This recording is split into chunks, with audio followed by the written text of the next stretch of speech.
Don't you worry, don't cry.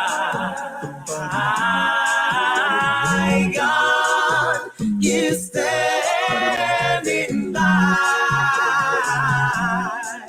So hush, don't you worry, don't cry. God is standing by. So hush, don't you worry, don't cry. God is standing by. So hush, don't you worry, don't cry.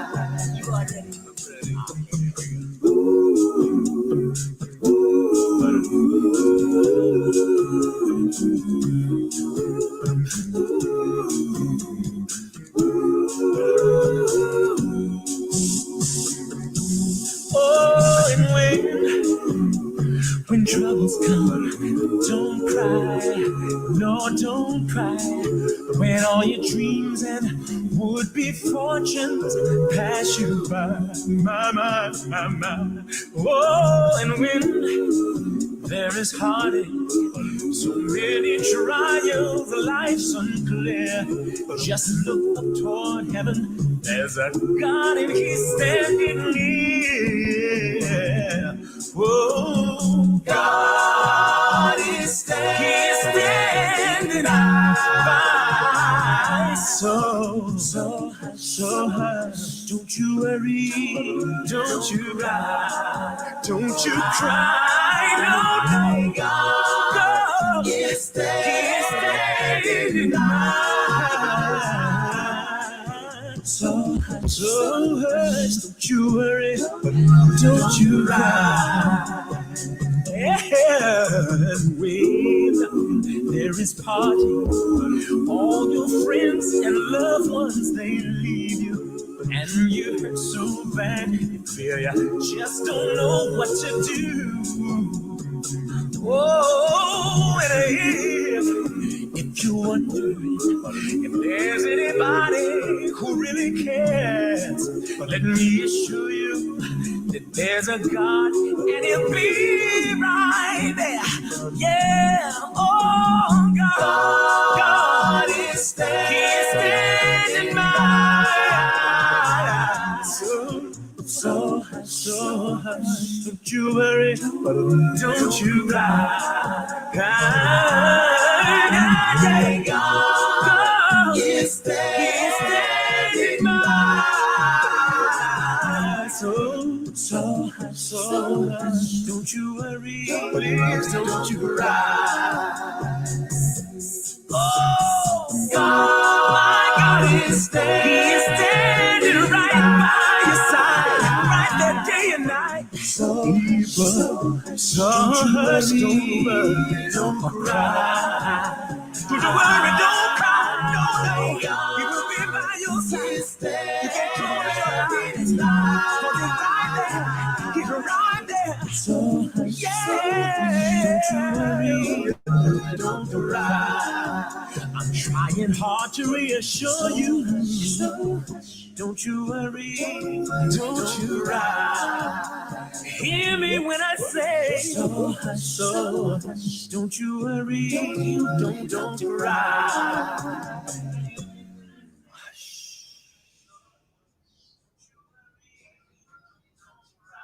I made this song in 2 minutes using my MIDI.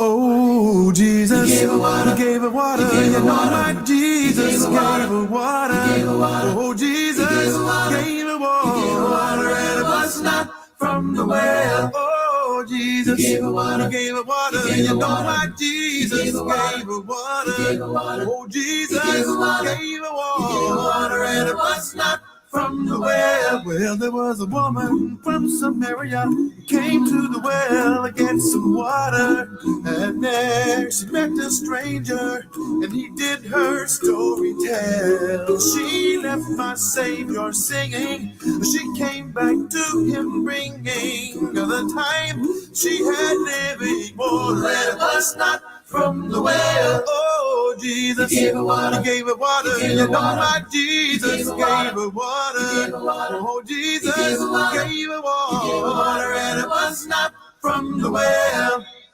More than a friend, more than a friend, more than a friend, more than a friend. Well, he's more than a friend, more than a friend. Yes, he's more than a friend to me. Cause he gave up his life and at all such a price. And he's more than a friend to me. People keep on searching for that perfect friend, and they can trust with the compassion and the comfort. Cause they need someone to love them in the deepest way. Hear what I'm about to say. He was willing to give his life, ultimate sacrifice. He was God made flesh and put to death for me. Now you know it's easy to see that he's more than a friend, more than a friend. Yes, he's more than a friend to me. Cause he gave up his life and at all such a price. And he's more than a friend, more than a friend, more than a friend to me.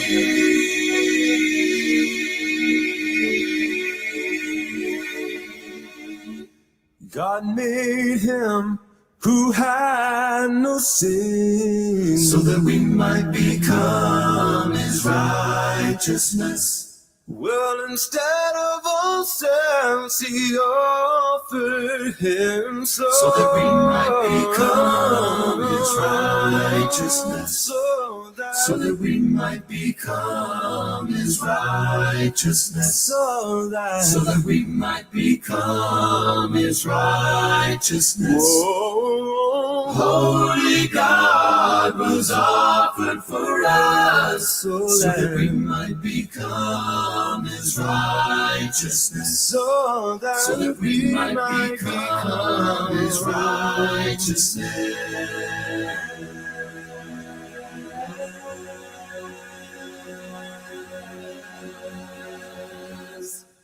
Lead me to rest, sweet Lord, lead me to rest from my journey here. Lead me to rest. The relief I found from the burdens that will weigh me down. Lead me to rest. Lead me to rest. Lead me to rest. Lead me to rest. Lead me to rest. Oh, Lord. Oh, Lord, won't you lead me? Lead me. Oh, Lord, won't you lead me? Lead me. Oh, Lord, won't you lead me? Lead me. Oh, Lord, won't you lead me? Lead me. Rescue, rescue, rescue, rescue. Don't you know everything I've done, every thought I've had? You know everyone, and Lord, you know every time I fall, still you come to my rescue when I call. And Lord, you hear every idle word, every thoughtless deed. How how it seems absurd that Lord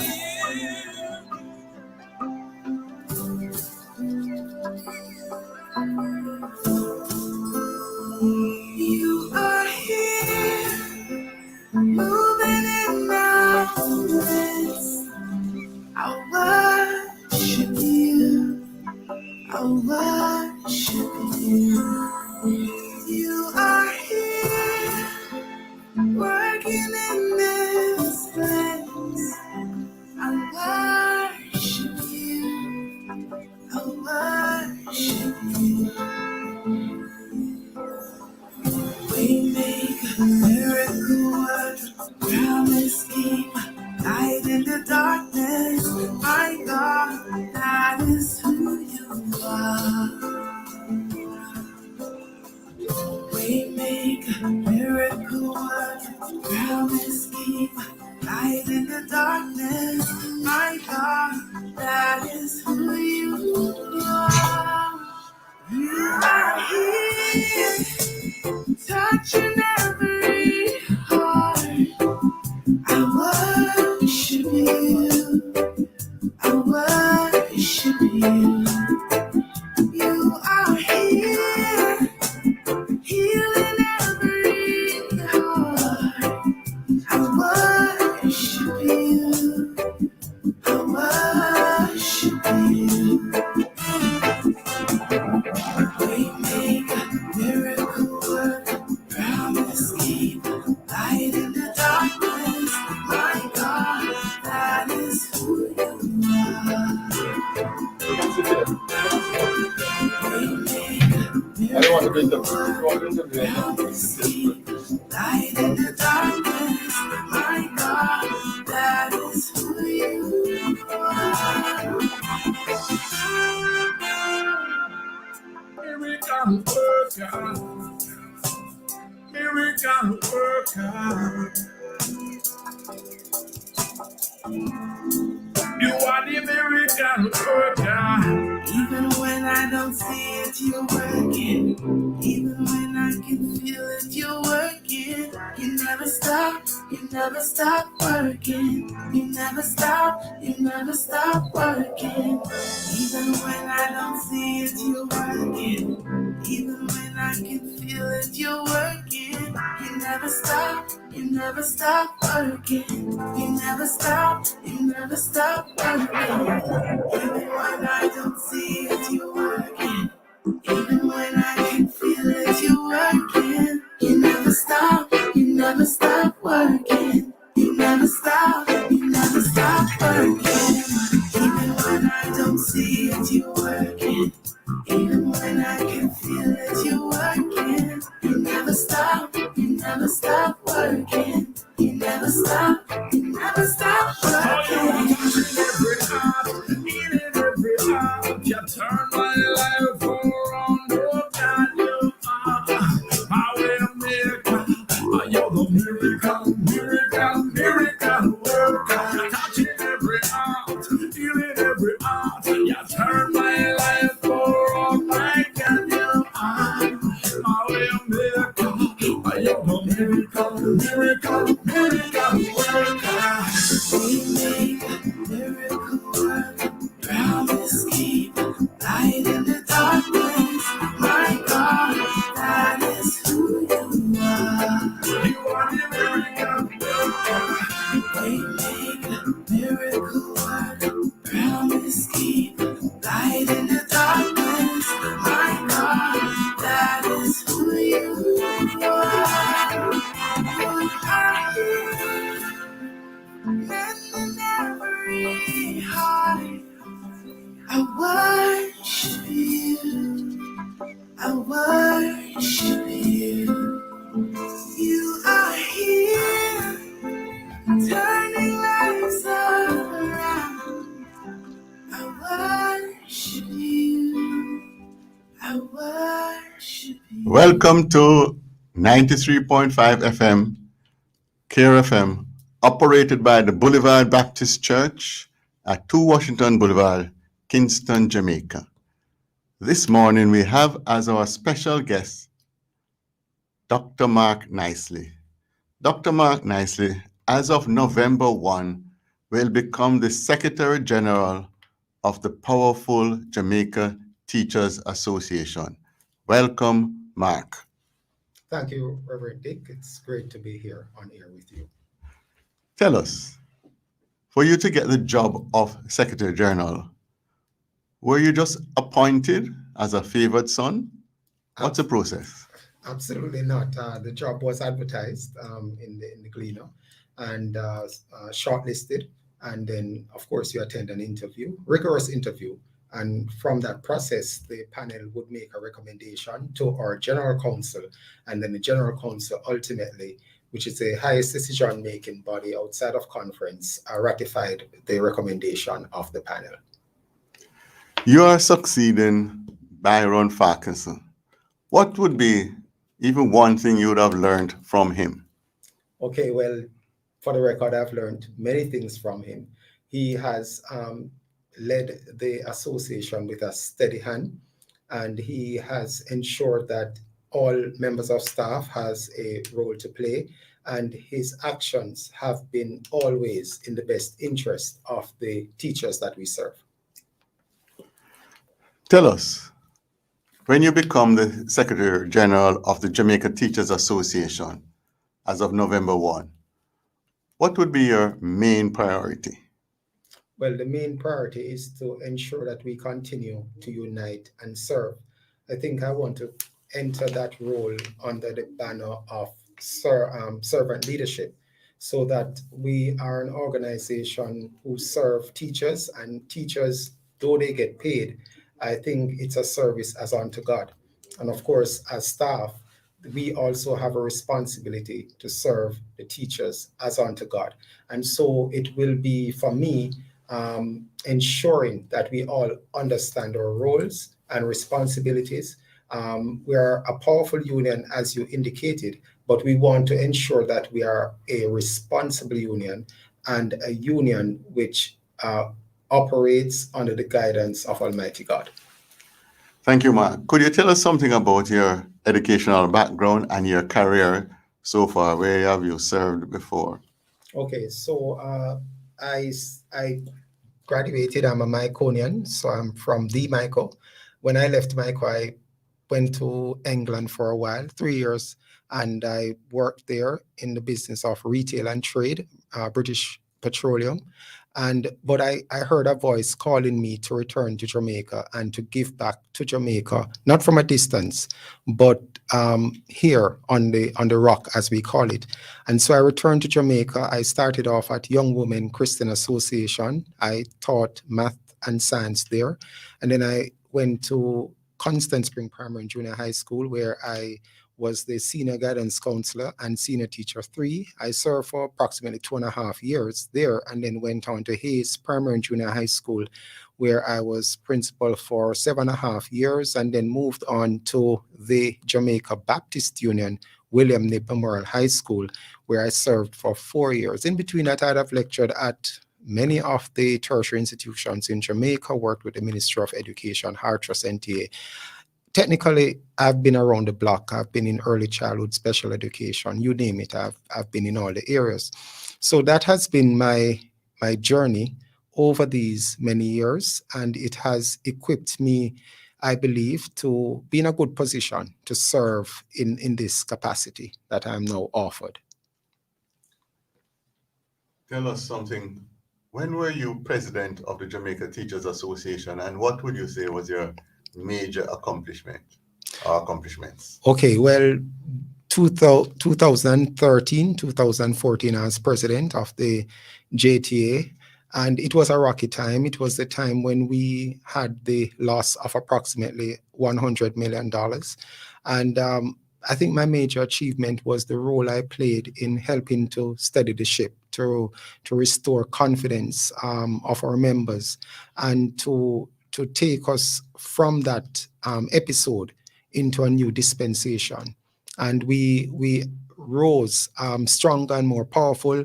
For the record, we were able to recover much of what was lost over the years. And I think we're on our way to continuing the rich legacy of serving Jamaica. While you were president, Were you ever threatened physically for positions you have taken? Well, there were elements of disappointment from the state whenever you took certain positions. I do recall that when the textbook came on stream and the Ministry of Education decided that it would dictate what textbooks a teacher could prescribe for his or her students, I made a controversial statement. Then I said that the teachers should continue to dictate or determine or prescribe the textbook based on their competency and their experience with their students, and that they should proceed until apprehended, I recall I said. And I think it was misunderstood, but and the ministry did not take kindly to that statement. But the essence of it is that we have to respect our practitioners in education in the same way we respect our doctors, our lawyers, our policemen and women. And when you're in education, you have acquired the skills, the knowledge, the technical competencies. You're best suited based on your close proximity to the student to determine what is best for his or her learning. The Ministry of Education has a policy role to play, and we respect and appreciate that, but we want to ensure that the practitioner is recognized that he or she has a mind, a brain, they are thinking and they are reacting to what they see, and they must have a hand in determining the literature to be used to facilitate learning. So that was one example. There were several others, not threatened, but clearly the state would feel somewhat uncomfortable. I suspect that your Christian faith has helped you during those difficult times and the good times. I am aware that your mother, Jenny Connor, is a leader within the Boulevard Baptist Church. Tell us something about your Christian faith and journey. Well, Rev, it's interesting, and I'm happy and elated to be on your program. Let me take time out to acknowledge the work and worth of Boulevard Baptist Church over these many years. And certainly this latest initiative is timely and relevant and important. And, I want to wish for you and the team here at Boulevard all the very best. A good chunk of my upbringing in the Christian journey has been at Boulevard Baptist Church under your stewardship and leadership. And, I recall, I was thinking about it, my first 4 summer jobs came out of me being at Boulevard. Deacon Pratt of blessed memory would have organized for me to have had those experiences. And of course, I was on the choir under Ian's leadership, not a great singer, but the church has a way to scaffold you and increase your confidence. And I would have been tutored all along the way. Boulevard Baptist being a major player from the days of Reverend Gibbs all the way through to when you came on board, and your emphasis and focus on young people and the opportunities that you would have given and the opportunities you created would have greatly influenced and impacted my life and caused us, I'm saying us because so many of us were impacted, to know and to feel and to recognize that through God's grace and enabling, we can accomplish great things. And I think moving over to Reverend Henlin at Sydenham, that spiritual growth continues. It is what I instill in my children. And my mother, as you have indicated, is a leader in this church. And I've learned a lot from her. Before my stepfather passed, Mr. Connor, he would have done a great deal by example. So it's not just what we were taught and told, it's also the example that was set. We were able to watch and model. And my life is in God's hand. He is the potter and I'm the clay. He's my shepherd and I'm the sheep. And that is how I have lived my life. That is how I intend to continue through God's grace and enabling. Thank you, Dr. Mark Nicely. We're going to ask you to say a final word, whatever it will be, to us as we close this interview. Okay, so thank you, Rev. It has been a great time talking with you. I hope that we'll have many more opportunities to speak. The Jamaica Teachers Association is hoping too that we'll have many more opportunities to engage you, to partner with you as you minister. I think that the association is maturing more and more, and we are recognizing that we have a great responsibility to education, to the Jamaican people. Education is everybody's business, and we want everybody to get on board and to, voice your concerns, your views, your opinions. A lot is happening now. We're a bit distressed and distracted, but we continue the good fight. And as always, the Jamaica Teachers Association continues to unite and serve our people. Thank you very much, Dr. Mark Nicely. We have been speaking with Dr. Mark Nicely, the Secretary General Designate of the Jamaica Teachers Association. And we pray for him as he takes up this responsibility on November 1, 2021. You have been listening to CARE FM 93.5 FM. You're listening to CARE FM Jamaica on a 93.5. Hope for tomorrow. CARE FM Jamaica, your station for spiritual wellness and hope. The Gen Z chat space.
Didn't want heaven without us. It's Jesus, you brought heaven down. My sin was great, your love was greater. What could separate us now? What a wonderful name it is. What a wonderful name it is. The name of Jesus Christ, my King. What a wonderful name it is. Nothing compares to this. What a wonderful name it is. The name of Jesus.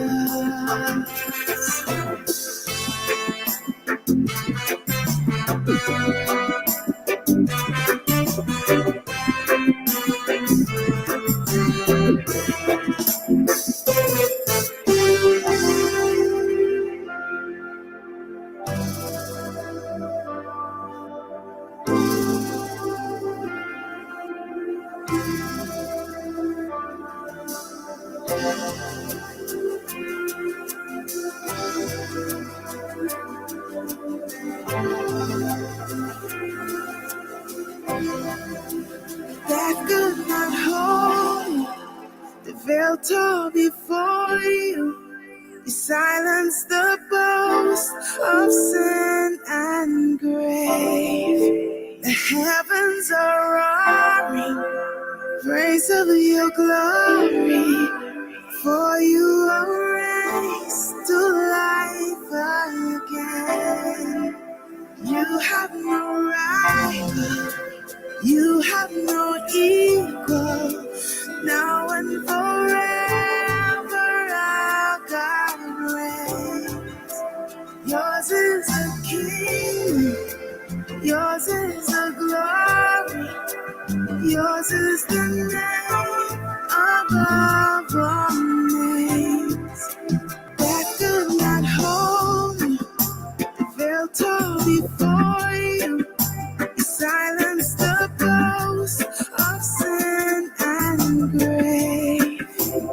Heavens are roaring, praise of your glory, for you are raised to life again.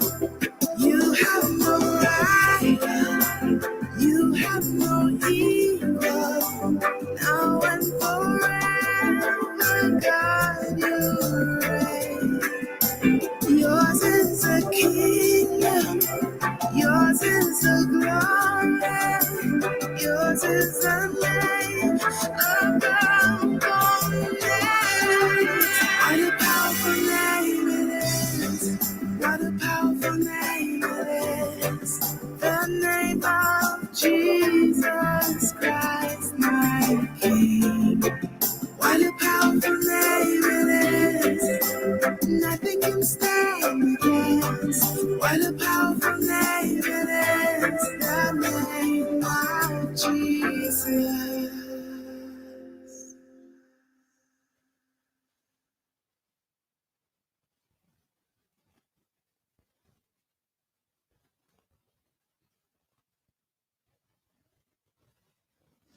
Good morning, listeners, and welcome to another segment of the Gen Z Chat Space. I am Marissa Bailey. In keeping with our mission to bring greater awareness to breast cancer in the month of October, we started a conversation last week with Luana Harrison and Renee Evans Grant, two super special breast cancer survivors who changed my life forever. They walked us through their diagnosis and how they reacted in the moment they received the dreaded news of breast cancer. This week, we will continue the conversation of how they had to make a U-turn while finding the will to survive.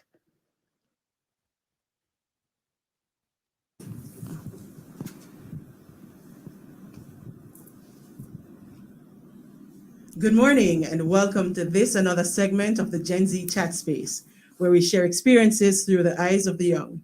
I am Marissa Bailey. Last week,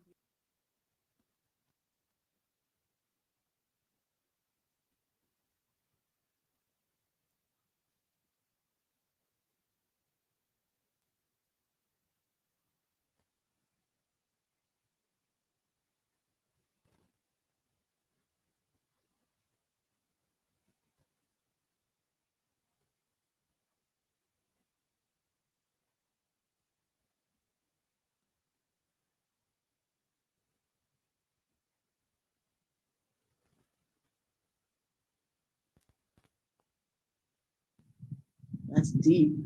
You drew on strength that you had deposited prior in worship and in prayer, right? Renee, would you say that you shared a similar reaction in terms of what were you saying to God? How are you dealing with this, going through this? What were you saying to yourself? What was going through your mind? So the thing about my life's journey is that I have experienced multiple tragedies in my life. When I was 7, I lost my dad in a car accident. When I was 27, I lost my brother, my older brother, in a car accident. So when I got to this and, got the news of this diagnosis, and I'm not sure how many people can relate or if this would make any sense to you, but like when I got it, I was like, okay, well, this is just another thing on my life's journey that I have to now confront and deal with, right? So because I had gone through those tragedies prior, especially I can talk about the loss of my brother, which was and still is a very difficult thing to deal with and to go through. That strength that I developed from that. From 7. From 7, yeah, because losing a parent at 7 and then losing my brother at 27. And then, so that strength and that perseverance to just, push through and, to carry on was something that I developed. That strength I couldn't do anything on my own. God was there and provided the strength that I needed. But what I was saying to God at that time was, I just wanted to live to see my daughter grow up. I think that was my prayer. I was like, please, even if it's 5 more years or 10 more years or whatever it is, just give me more time to see my daughter, grow up to be a little older. And that was my thing. That was my focus. I was like, I just want to be around to see her to grow up. And so in my conversations with God, I think that was it. That was it. So in your life journey, both of you hit a rock in the road. You had to make a U-turn because of your diagnosis. And it is clear that both of you had the similar will to live. And, because of your family members, your siblings, your daughter Renee, that was the impetus for you to say, you know what, God, I want to live. So you did everything in your power to say, I'm gonna not give up.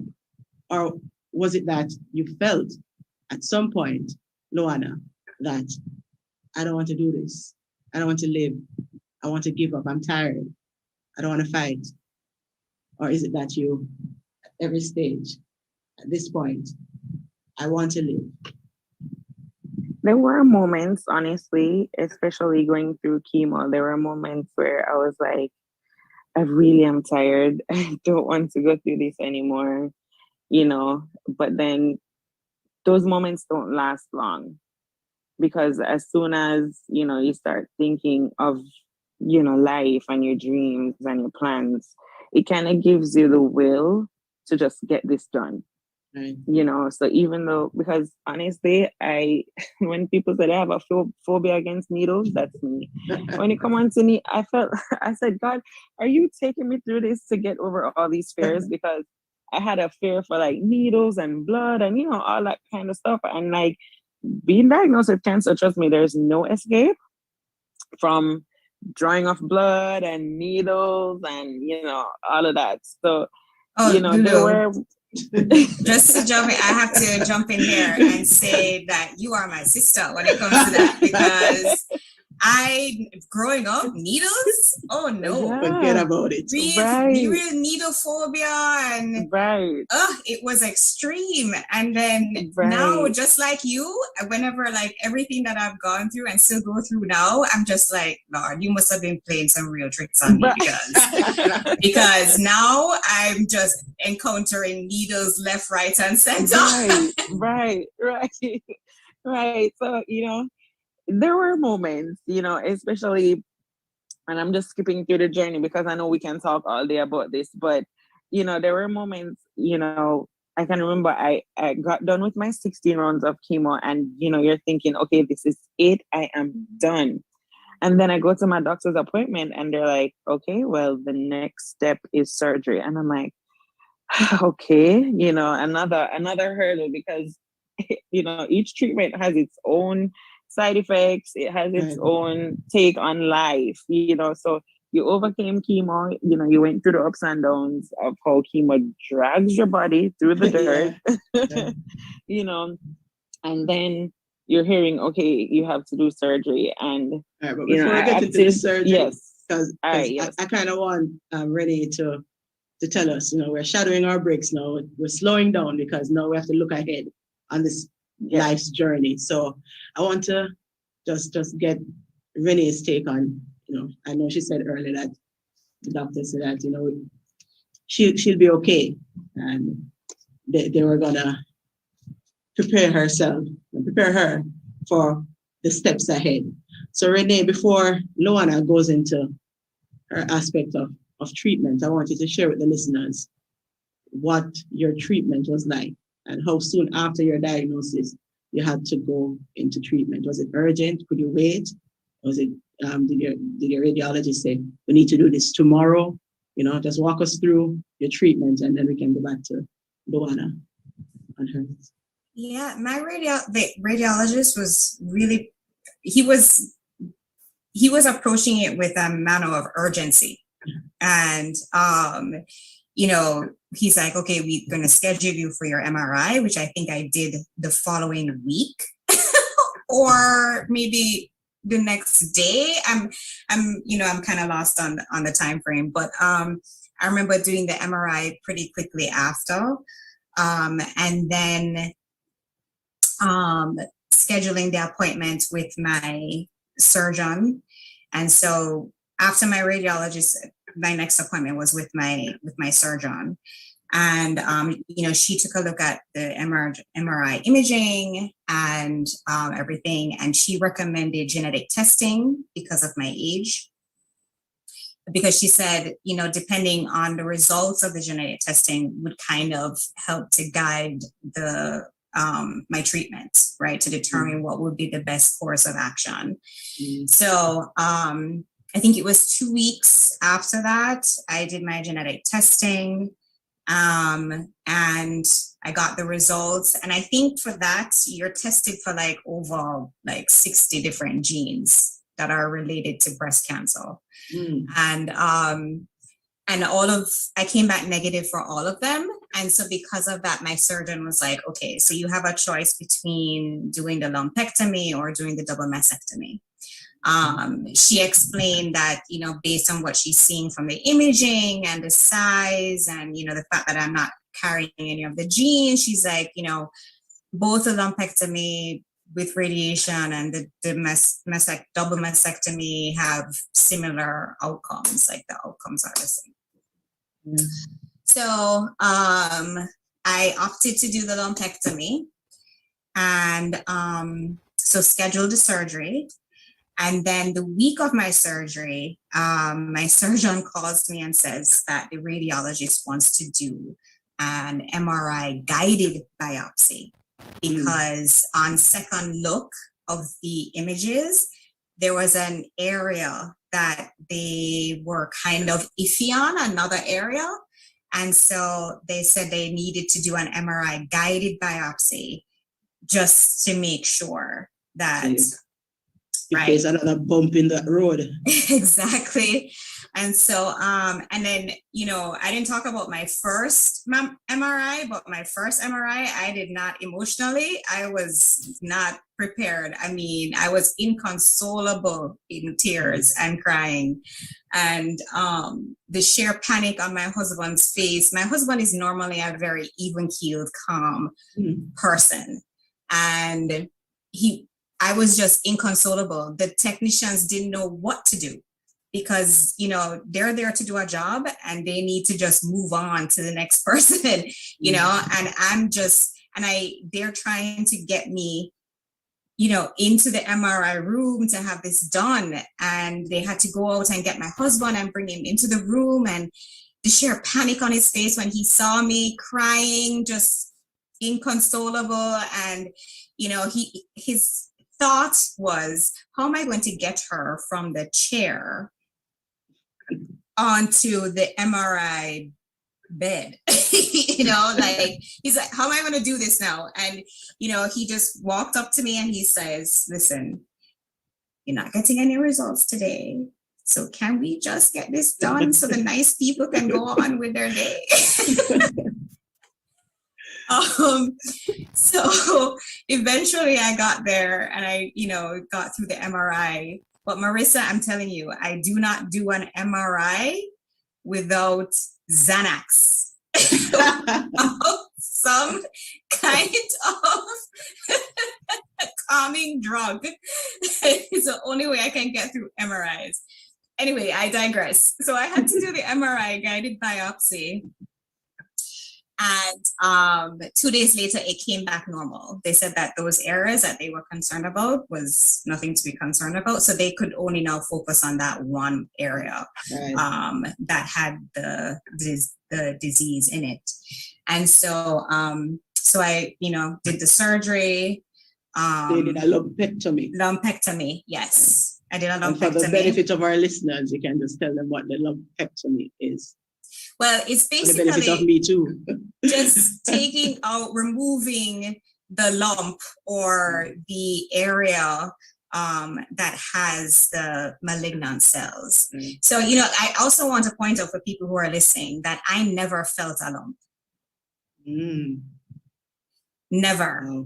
So going through all of that, like the diagnostic, the biopsy, like in my mind, I'm like, what is all of this excitement over? I'm not feeling anything, like, you know, that's how I was, you know, during the whole time. Because growing up, they tell you that when you do your self-examinations and, you know, you're checking for lumps and if you don't feel anything, you know, but no, this was an education for me, I'm telling you, because I never felt a lump. And so with that day of surgery, it was interesting because there was no lump for my surgeon to see. They literally had to map the area using imaging for my surgeon so that she could know what area she was targeting, because she just wouldn't be able to see it. You know, like she would cut me open and be able to see a pickle thing. She's like, you're going to have to map it for me. So that day of the surgery going in, and my mom was with me, and, you know, my daughter had to go to school, so my husband had to go take care of all of that.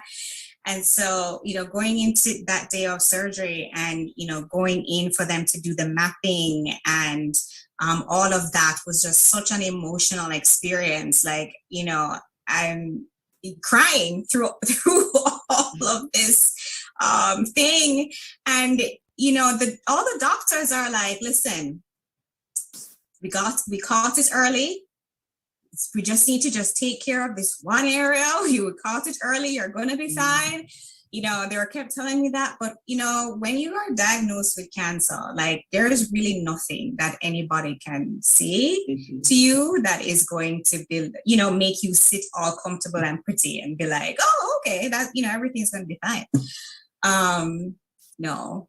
So after surgery, you know, they do the pathology, and you, based on the pathology results, then they determine chemotherapy treatment and radiation. Because mine was in an early stage. What stage were you? Stage 1. So because mine was in an early stage, my medical oncologist said that chemotherapy would not benefit me. She's like, you don't need it. And they also did like onco testing, you know, to determine, you know, the genetics of the actual cancer that you have. And so based on those results, she said, chemo, you don't need to do that. You need to do the radiation. Right, and so let me get back to your radiation, but I just want to get from Luana, you know, her treatment and what were her options. I know you said that you had options. You could have chosen to do a double mastectomy or the lumpectomy. And what is interesting about it, what you just said, is that you didn't feel a lump at all. Luana, on the other hand, he felt a lump. And, you know, she related her funny story about, you know, trying to warm her hands. And she felt a lump. So I want her to walk us through, you know.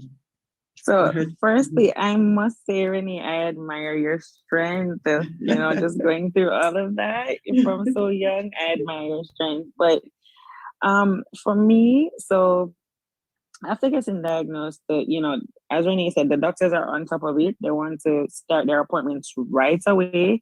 You have, you know, doctors, nurses calling you 3-4 times for the day, scheduling appointments you have never heard of. Yep.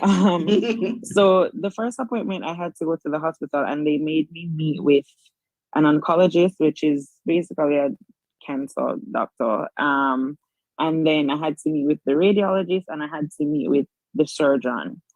So in my head, I'm like, okay, guys, why am I meeting all of you? You know, I just want, let's just do surgery and be done, you know. But then I also had to meet with the genetics counselor, and I did my genetics testing, and mine came back positive for the BRCA2 mutation, you know. So it was in my genes, you know. That kind of worried me now, because I'm like, okay, I don't want my sister to go through this, you know, I don't want my mom to go through this. That was my immediate thought. I was, you know, and that was my prayer. I was like, God, please, because now they have to test my family. You know, so I'm praying, please, I don't want them to have to go through this, you know, let it be me. I'll be the one, you know. Long story short, with the genetics testing, my mom and my sister, my brother, they don't carry it. My dad carries it. So yeah, now we kind of figure out where it's coming from. And, you know, we did a little digging and we realized that a few family members of his had history of it, you know, but we didn't find that out until, you know, I got diagnosed and everything. All right, so time for treatment. So they started me out with chemotherapy because I was stage 2A. So they started me out with chemo. So they started me out with 16 rounds. The first 4 I had to do every other week, and then the last 12 I had to go every week to get treatment. That's a whole story for itself. But you know, went through chemo and then I had to do surgery after that. Oh, so you did the chemo before you actually did that surgery? Right. So they were thinking, okay, let's do chemo to shrink the lump, and then we can just do a lumpectomy because you're young. You know, we'll preserve the breasts for you. So we'll do chemo first. Chemo is going to shrink the lump, and then we'll just take the lump out and you go on with your life. But after doing chemo and the lump did shrink, they kind of asked me what would I prefer, because seeing that it's, you know, I tested positive for the genetics test, the risk of it coming back was higher. So if I took out the lump, then they're going to have to monitor me closely over the next few years, because more than likely it will come back. I did not want to go through this again. So I opted for option 2, and I said, please do the double mastectomy. I mean, it's life-changing, it's going to be hard, but I don't want to do this again, you know? So even though it wasn't necessary, it was highly recommended. So I went with that option. I think you made the right decision. Thank you. Yeah, I think you made the right decision, because I mean, if, you know, testing positive for the gene, Right. and then, you know, you also, your mental health is important too, right? So you know, you're going to be constantly thinking, am I a ticking time bomb walking around? You know, when is the next time this thing is going to come hit me again? No, girl. Yes. Right. So I opted for that. You know, I did that, did the surgery. And then it's crazy because, you know, I did that surgery thinking, okay, this was it. But then I don't know if you want us to get into like if it spread or anything like that. Absolutely, absolutely. Yeah. So I did the surgery, and after them going in to do the mastectomy, came out of surgery only for them to tell me that, you know, they looked on my lymph nodes, and, you know, one of the lymph nodes looked suspicious. They couldn't confirm if it was cancer, but it had some characteristics that they didn't like. So they want to go back in and remove the lymph node. So the doctors told me this a week after this mastectomy. So I'm now in tears and a little bit upset, because I was just saying, why didn't you take it out while you were in there? You know, because I already had to muster up the courage to go through surgery, to go through another surgery. Like, you know, that's another level of preparation mentally. So, and physically. You're right. So the surgery was August 26th for the mastectomy, and the next time available to do another surgery was October. So I had a month or two break.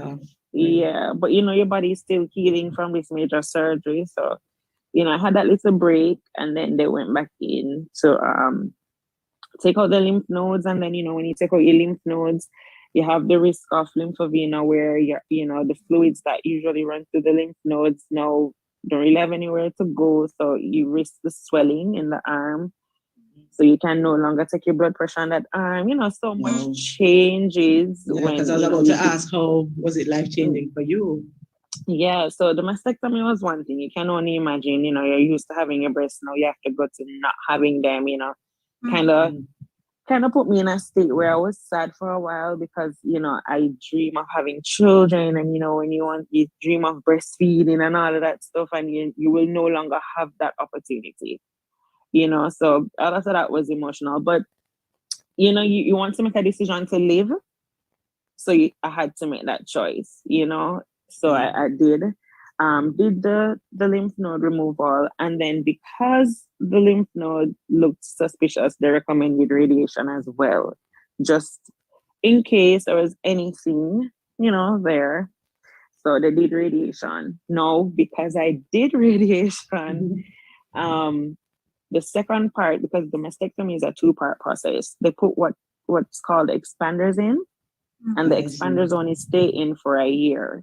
But depending on whether or not you do radiation, the second part of the mastectomy changes. So you have the option of using silicone or using your own tissue.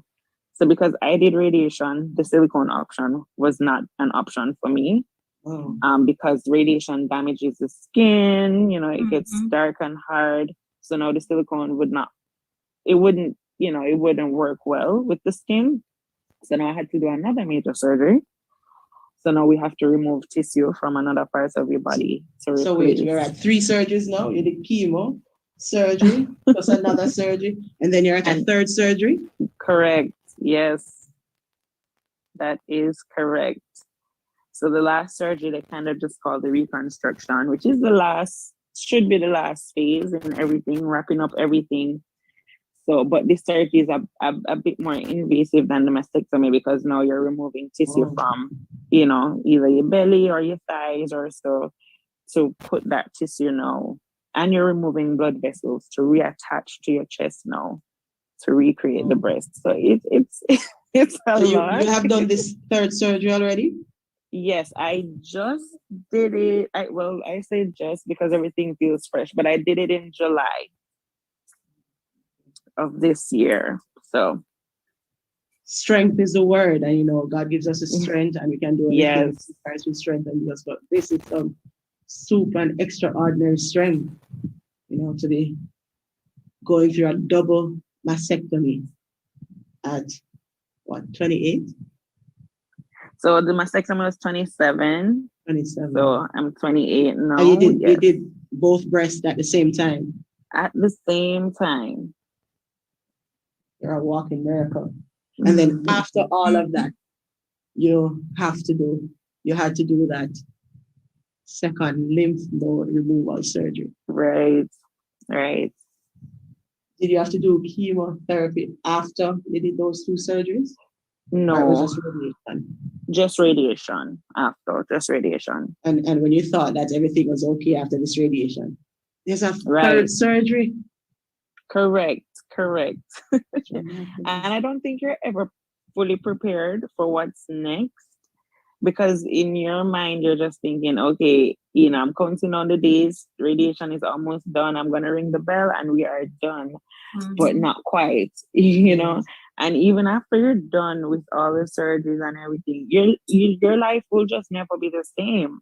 You're looking at taking medication probably for the next 5 years. You're looking at checkups regularly, and even if you get a slight headache, it's alarming, because it brings you to the thought, why am I having this headache? Is it coming back? What is going on? So you live with this for the rest of your life, but you really have to, stay strong mentally. If you can overcome mentally, then you can overcome physically.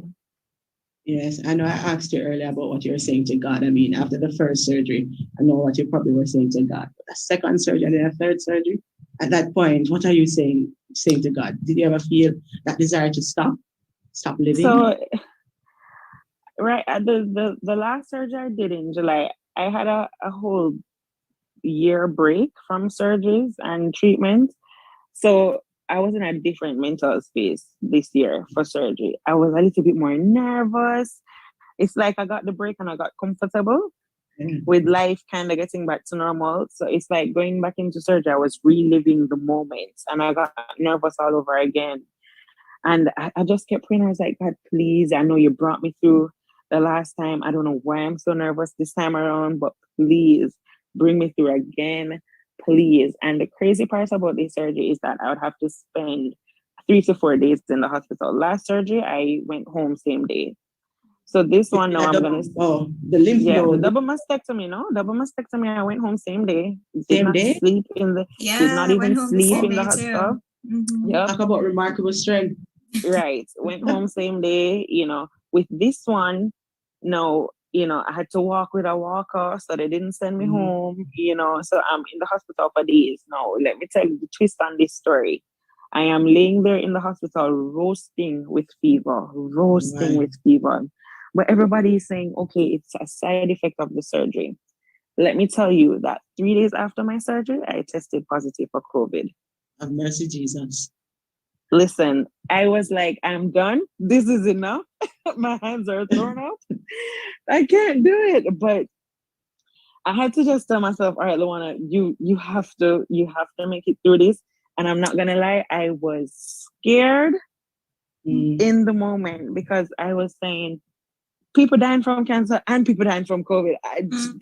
Both of them don't mix. Right. They don't mix. And the hospitals are no place to really go as a cancer patient or recovering cancer patient with COVID, you know, because of the intensity at the hospital. And if you don't really have it that bad, the exposure at the hospital. So the doctors were saying, we do not recommend you going to the emergency room, but just go to make sure you don't have pneumonia or anything, you know?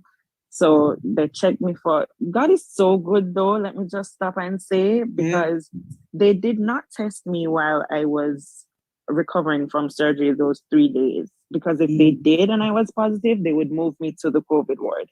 Right. So they kept me on the ward, you know, taking care of me. And the day they discharged me on Saturday, I went literally straight to do a test. And that's when I got the positive test. And I went back to the hospital's emergency room. They cleared me for pneumonia, you know, nothing on the chest, and they sent me straight home. And I came home, and let me tell you, I had to do every remedy because I did not want this thing to develop into anything, you know, worse than it was. I was trying to recover from these wounds, and, you know, it got hard because you can imagine having to cough, the coughing started, and having that incision in my stomach, and my chest. It was a lot. It was a lot. But as I said, you know, I am thankful, you know, the little prayers I was able to pray during those moments that God was able to bring me through. But I feel like that was one of the most challenging parts of the journey, you know, having to do those two at the same time. Right. So your prayers kept you going. Yes. Renee, when you were going through your surgery and you know, having done the surgery, what was it like for you? Well, I'm going to tell you a funny story. I like the funny stories. Keep them with my surgery. So outside of my C-section to have my daughter, right? I had not done any major surgery in my life. So this would have been the first time that I was going under anesthesia. And of course, you're nervous and, you know, you don't know what to expect and, you know, that kind of thing. And I remember, you know, waiting to go in to be, you know, wheeled in and, you know, you're hooked up to the IV and all of that kind of stuff. And my nurse comes in and she's just talking to me while injecting my IV with something. I don't know what it is. And I started, you know, feeling loopy and, you know, and I said to my nurse, you gave me something. And she's like, yes, I did. And and then I remember being wheeled in to the operating room and they moved me from the, you know, the bed onto the table and they had music playing. It was like classical music or something. And I remember lying there and I just and then the next thing I knew, I was done. The surgery was over and I was being wheeled back into recovery. And I mean, Lulu, I don't know if you had this experience, but when I came out of the anesthesia, right, like they're telling you to breathe and blow. They give you something to like blow into, and they're breathing, and I'm like, I'm trying to like, get my bearings. Because I couldn't, like, I was like, where am I? Like, what is going on? What's going on? And then so when I finally, right, came to, right, I was like, I really need to pee. Like, I really need to use the bathroom. And my husband came into the room. And then I remember I sat up and I was like, boy, that was the best sleep I have had.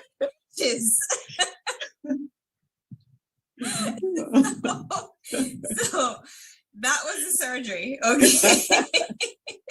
That was the surgery. Best sleep you've ever had. Best sleep I ever had. I was like, oh man, no wonder Michael Jackson did go to sleep. This is amazing. Anyway, so like Lulu said, I went home that night because I was like, no, I want to go to my bed. Like I want to, and I wasn't in a lot of pain because I guess the anesthesia has to work itself through your body, kind of thing. And I didn't start feeling pain maybe until like the next day or something. I'm fuzzy on the details. But the whole experience, the whole bandage, that whole thing, and you're just having to take a shower was like a production. It was like a production. And so that was the surgery, and then waiting to get the pathology results, and from my lymph nodes were clear. I mean, my surgeon just took all of them. She just, she just went in and she was like, yeah, I'm just going to take all of these. And great. Yeah. So Renee, what impact would you say that the surgery had on your body and your mind, having done the surgery? What was the reaction of your daughter? I presume that you would have told her that Mommy's going into surgery. What was her reaction, and how did it?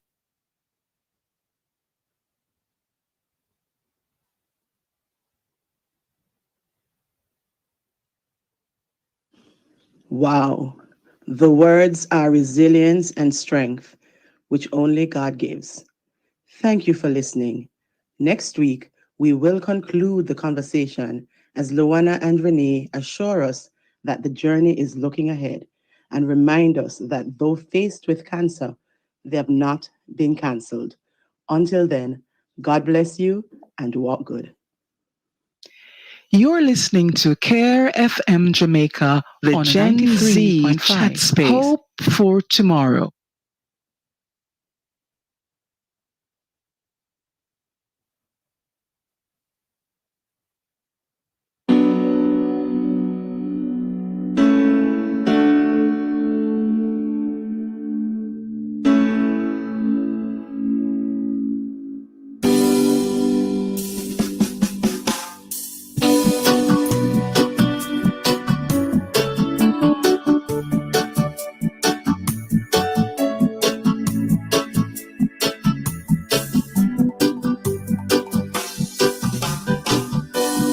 Call me out from the waters, great unknown, my feet lay fair,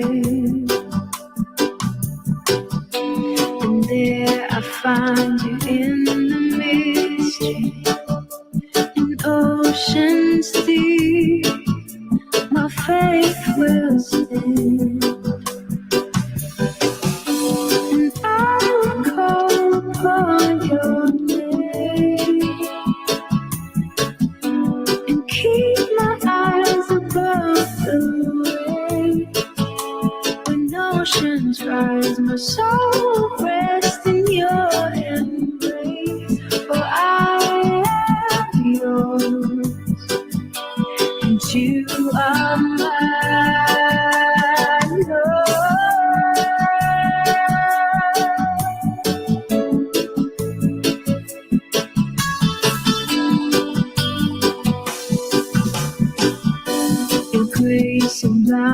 deepest waters, your sovereign hand, be my guide. My feet may fail, your feet surrounds me, never fail, and you won't stop now. So I will call upon your name and keep my eyes above the waves. When oceans rise, so rest in your embrace. For I am yours, and you are mine.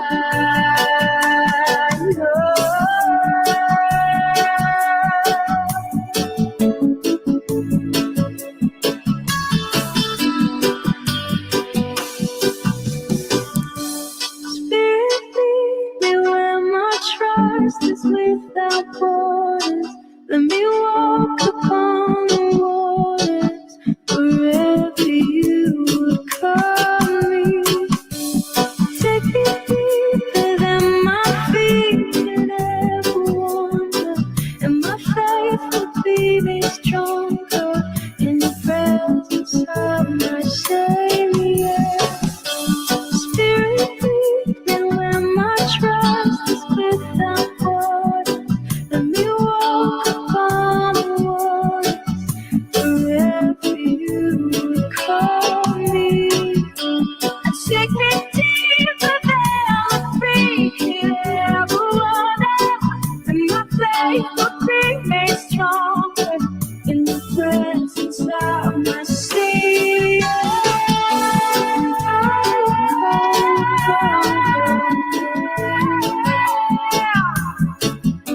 And keep my eyes above the waves.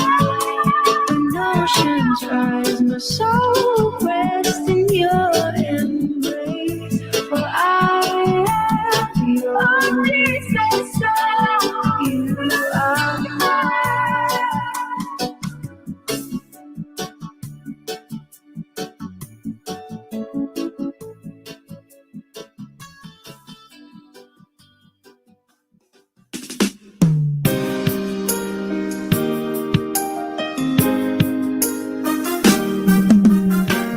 I'll never be more loved than I am. As I'm holding you up, so there's nothing I can do today. Does it take a trophy to make you proud?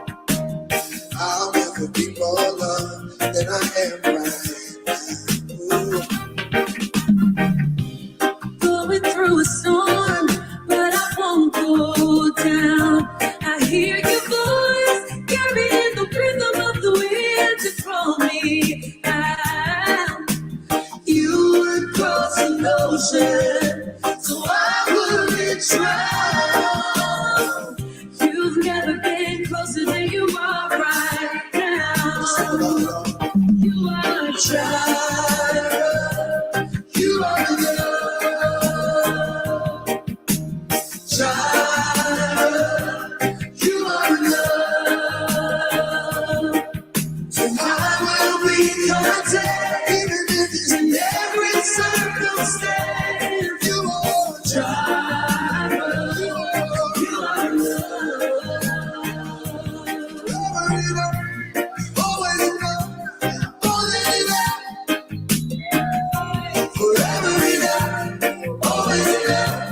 More than enough. I don't wanna forget how I feel right now on the mountaintop. I can see so clear when it's all around. Just stay by my side when the sun goes down. Don't wanna forget how I feel right now. So you are a child. You are enough. You are a child. You are enough. It's right now in every circumstance. 'Cause the Lord that shine, He's always with you. He's forever in it, always enough, always wanted enough. He is here, forever enough, and I lose everything. He's always I'm already loved. I'm already chosen. I know who I am. I know what you've spoken. I'm already loved more than I could imagine. And that is enough. I'm already loved. I'm already chosen. I know who I am.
Mercy gathered, mended and whole, empty-handed, but not forsaken.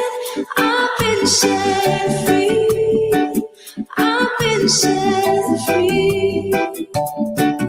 Amazing grace, how sweet the sound that saved a wretch like me. I once was lost, and now there's one more to see. Oh, I can see oh, I can see the love in your eyes. Lay yourself down, raising up the broken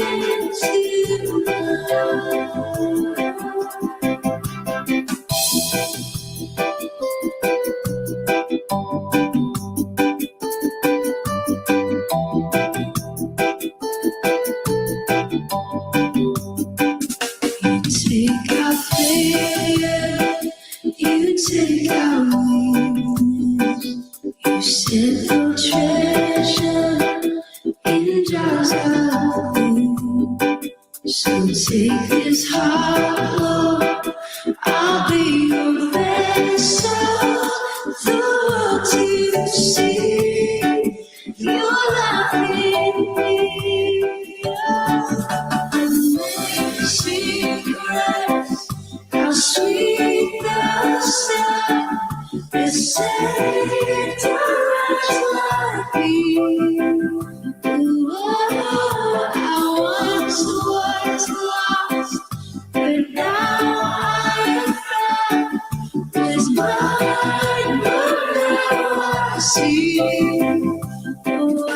see love.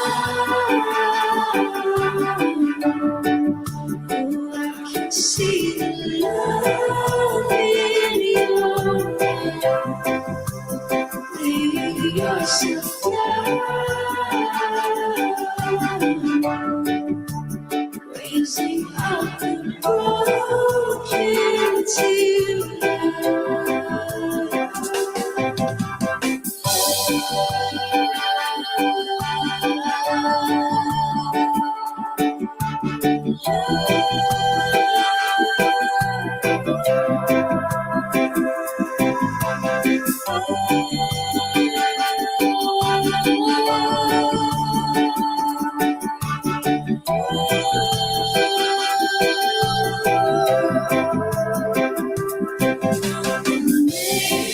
secrets, how sweet the sound, the center of be.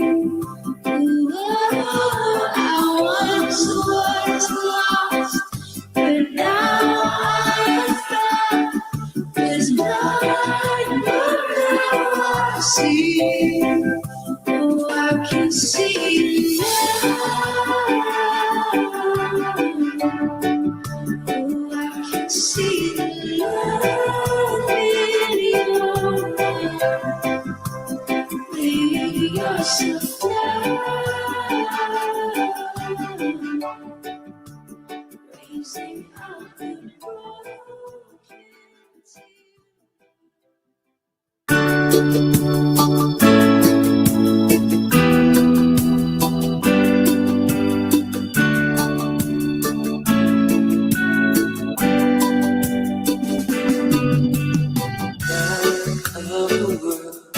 You stepped down in the dark, open my eyes, let me see beauty that made this heart adore. Hope of a life spent with you. And here I am to worship, here I am to bow down, here I am to say that you're my God. You're altogether lovely, altogether worthy, altogether wonderful to me.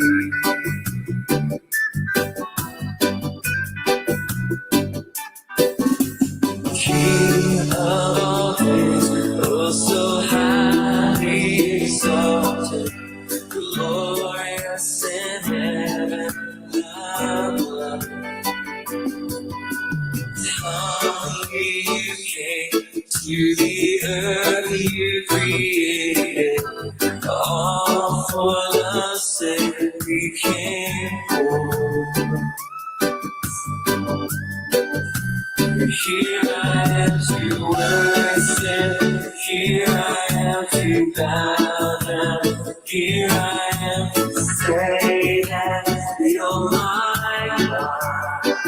You're altogether lovely, altogether worthy, altogether wonderful to me.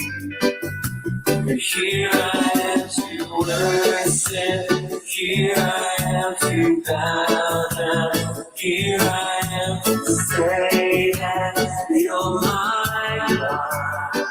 You're altogether lovely, altogether worthy, altogether wonderful to me. I'll never know how much it costs to see my sin upon that cross. I'll never know how much it costs to see my sin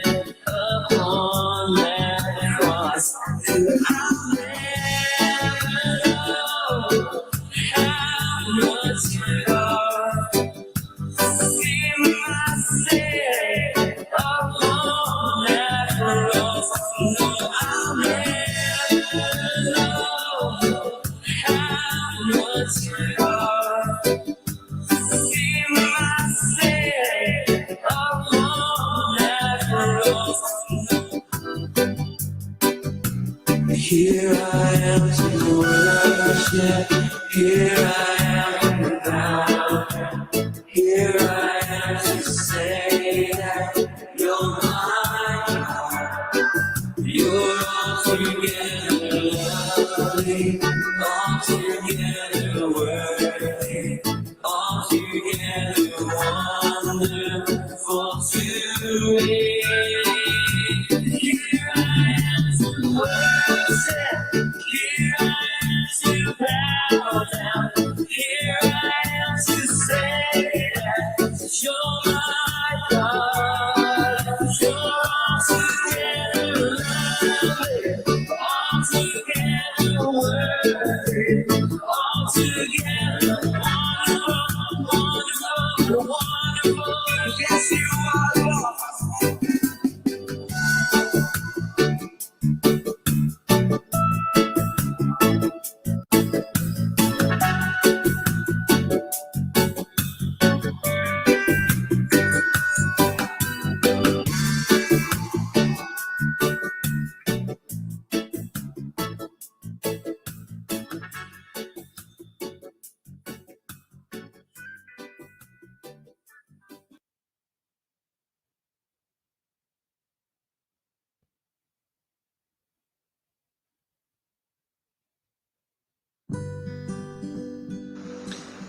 Hasidim is a series of reflection, usually reflecting on an issue in the society in the light of the words of Scripture. You're welcome to join us each time and to send your questions or comments by way of a voice note. Look forward to hearing you and speaking with you.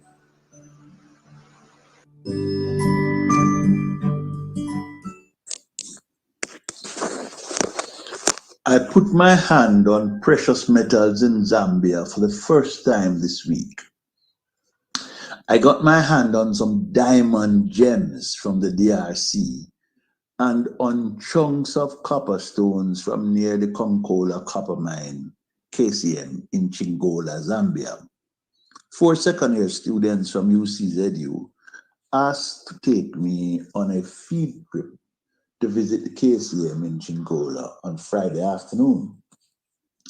At 2 p.m., we set out on the 30-minute drive, and our first stop was at what is called Nihihi Chetekera, which is Bemba for a place of faith. It is a place at one of the entrances to the mine where hundreds of people gather every morning in the hope that they can get a job in the KCM mine. They come early dressed for work, sporting their resumes and copies of their certificates, in the hope that they will get lucky on that day. The KCM will be taking on new casual workers.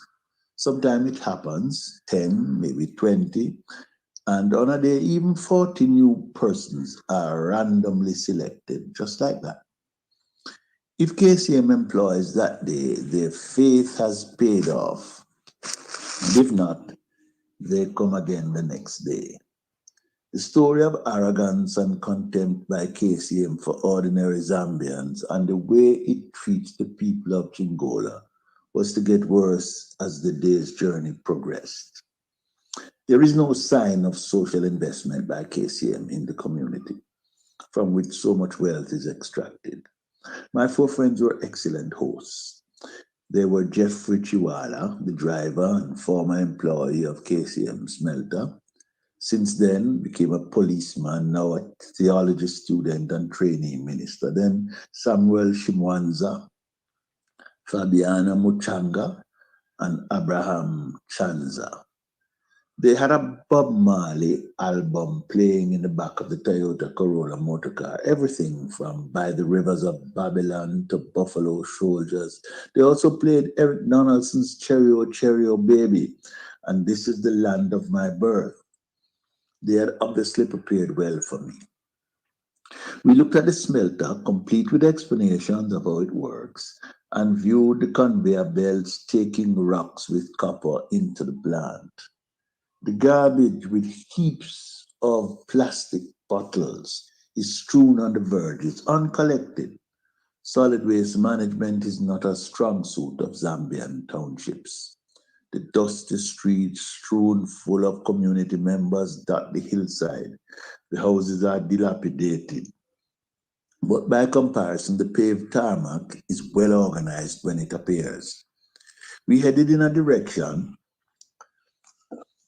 that we could get a closer look at the open pits, the characteristic signs of copper mining. The KCM compound inclusive is about 5 kilometers in diameter from the first point to the end of the open pits. The open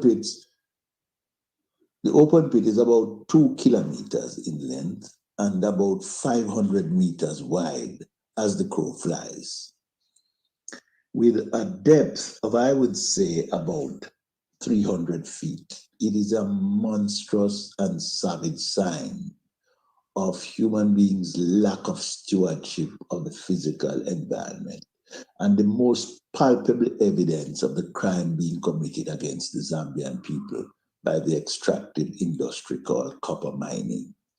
The extractive industry in general is always injurious to the physical environment. This is the case with bauxite industry in Jamaica, or diamond and gold mining in the DRC or in South Africa. I believe that copper mining in Zambia is the worst of it. Through this industry, large swaths of land are confined to a single purpose and a single use, and after it, that is unreusable. Huge chasms are left in the ground. Water resources are squandered forever. There is no animal life, hardly any vegetation. No one lives there, and there is no farming. We continued from the main open pit, now in use, to an abandoned open pit. It is by comparison with the main open pit at the wharf, yet a not insubstantial holocaust of misery inflicted upon the Zambian people by those who care neither for the people nor the land. There is 1 kilometer in length and half a kilometer in width, 300 feet in depth, with a lake being continuously filled with water that could quench the thirst of the land and the people of the entire city of Chingola. It is enticing and enthralling. And someone left a note written in pen on the ground there that if you can throw a stone and it reaches the water, you get 95 kwacha. They did not stay around to make the payment, but we soon discovered that the distances are deceptive because one cannot get a stone to fall into the lake from there. We drove to the other side. By this time, we noticed both heaps of copper stone and young boys digging for copper malachite. These boys are the only access the Zambian people get to directly access the 108 million tons of copper reserve beneath the ground in the copper belt. Not to mention cobalt and iron oxide. They call these men smugglers. The copper industry since 1932 has mined and exported 6 million tons of copper. They call themselves Mapani, which is the name of a highly resilient Zambian tree. Some say never die. The copper industry intends to be there forever, as the name suggests. They are absolutely unaccountable and arrogant, with little regard for the Zambian people. They do not respond to inquiry or correspondences. They chuck it in your face. There is in Chingola, at the aegis of the mining company, a Watts and a Beverly Hills, like California. There is the hillside dotted with shanty overlooking the man-made chasm, and there is an Oppenheimer Street beside the golf course, and the hospital for minors, which is different and of a higher standard, physical layout and otherwise, than the public hospitals, is a kind of like an apartheid town, socially stratified, in which the owners and managers of the mine are at the very apex and others down the totem pole. It is what it is. There is no vegetable garden except one near the police station in Chingola. There is a bustling market. When we visited the abandoned open pit, we went to the other side and picked up copper stones, simply strewn on the hillside, while we listened to water from the rock flowing into the lake 300 feet below. My friends tell me if the government forces the miners to leave, they beg and plead to return. They claim they are not making money, but they don't want to leave. So the questions raised in my mind are as follows. The psalmist announces with grandeur, the earth is the Lord's and the fullness thereof, the world and those that dwell therein, because God founded it upon the waters and established it upon the seas. And the psalmist asks, who shall ascend to the hill of the Lord, or who shall stand in his holy place? This is a theme which is part of Israel's testimony about Yahweh in the Old Testament. Yahweh is the God who performs great wonders, and the physical creation is one of the works of Yahweh's hand. The 24th Psalm is a psalm setting the basis and foundation for worship. It begins with creation as gift and stewardship. The earth is on loan to human beings. It is not here for Euro-Americans to plunder, mishandle, and mismanage, so that nothing is left for generations yet unborn. One does not see animals in Zambia unless one visits a game reserve. Some of the most majestic creatures and most beautiful animals are in Africa. They have been removed from the woodlands and forests. This land is denuded of its animals. It is a God-blessed land with precious metals beneath the surface of the earth, but the fertility of the soil is second to none. It can feed itself and the world, but those with capital and with technology have mangled the land and robbed the people of their future. The Euro-Americans have pillaged and plundered for 500 years. They control a narrative which self-righteously rehearses the misfeasance of other people, when they, Euro-Americans, are the real villains in the piece. It is time, in the name of God and history, that we engage in consciousness raising where the people of Zambia are concerned. The church needs to be recruited to the task. In the name of God, they cannot simply scar the earth without our complaining. It is not a tree-hugging task that we are calling to be performed. It is about viability and sustainability of Mother Earth and the human life she sustains. Zambia only exports copper. It does not even manufacture a copper pipe. There is a residue of copper mining, which it seems to me, if added to bitumen, could be used to surface the bumpy roads that abound in Zambia. One factory converts the sulfur dioxide emission from the factory to sulfuric acid, and thus by that ended 80 years of impairing the breathing of the people of Mufulira. More needs to be done about emissions. More needs to be done in the name of reinvestment in the community. More needs to be done to create one Zambia for the sake of its people. Tax returns and employment are not all that the people need from their natural resources. They need to live and flourish. And as the shepherd from Tekoa has said, justice must roll down like water and righteousness like an ever-ending stream. In his time, Amos forbade convocations and conventions of religion in favor of the pursuit of righteousness and justice. He said, away with the noise of your songs. Justice, it seemed to him, was the better form of worship. This is where the issues are. You cannot do development that has your people lining up day in, day out in front of the factory, hoping for the luck of the draw as the ways to find employment. The place of faith is for me the place of horror, where the dignity of people is being trampled upon while big capitalists feed them bones through their window, thrown through their windows. It is time for us, all of us, who have suffered through the Middle Passage and 500 years of chattel slavery and the misrule of colonization, to rise up and demand more. We must make it our business. In the early 1990s, the world met in the summit of Rio de Janeiro, Brazil, and hammered out an agreement that the two lungs of the earth were the Amazon and the Congo rainforest.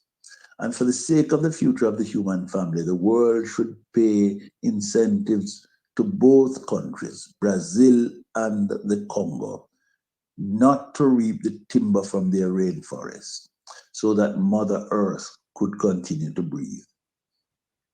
The treaty has held since then, until a villain in the peace named Bolsonaro became the president of Brazil, denying COVID and destroying the rainforests of the Amazon. It seems to me, before we reap the whirlwind from the 21 million tons of soil being extracted and exported from Zambia through the copper mining each year, we should call a halt to it. There must be a better way. It cannot be right to continuously impoverish a people in order to export their wealth to others. It must stop in the name of God. This is my Father's word. Oh, let me never forget that though the wrong seems so strong, God is the ruler yet. As Samora Machel once said, a luta continua. The struggle continues. Amen. You're listening to CARE FM Jamaica on a 93.5. Hope for tomorrow.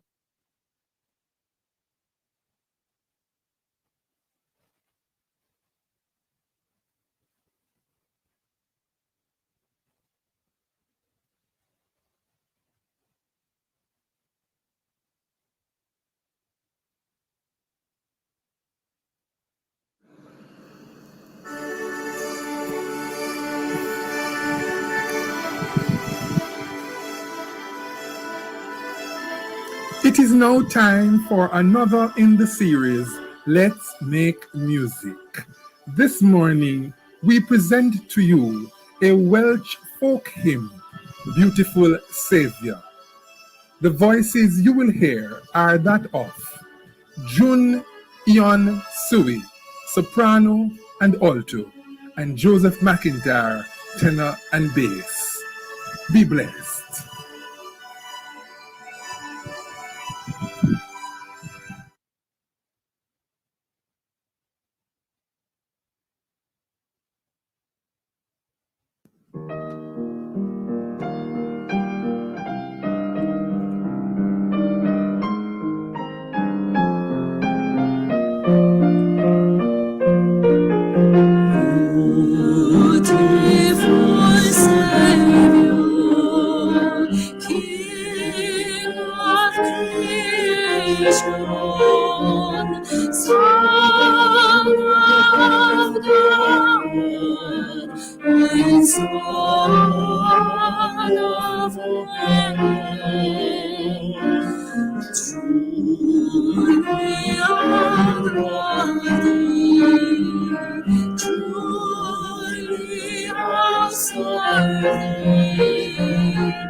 blooming spring.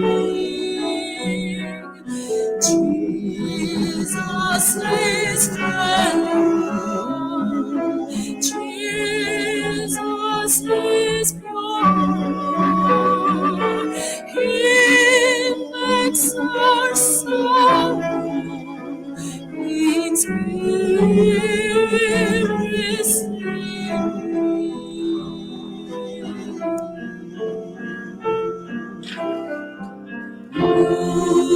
beautiful Savior, Lord of the nations, Son of God, and Son of man, glory and honor, praise, adoration, now and forever, forever be thine, now and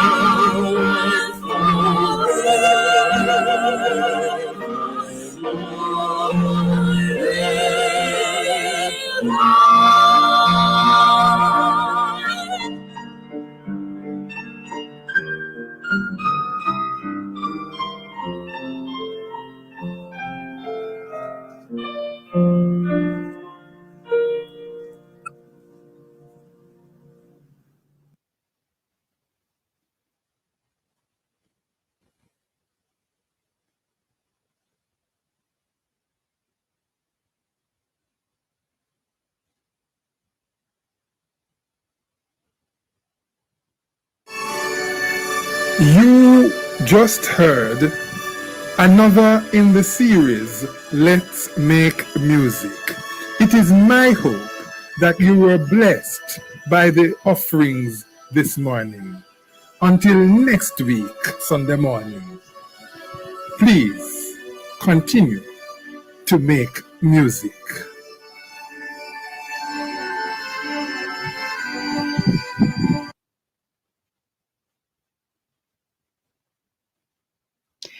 You're listening to Care FM Jamaica on a 93.5. Hope for tomorrow.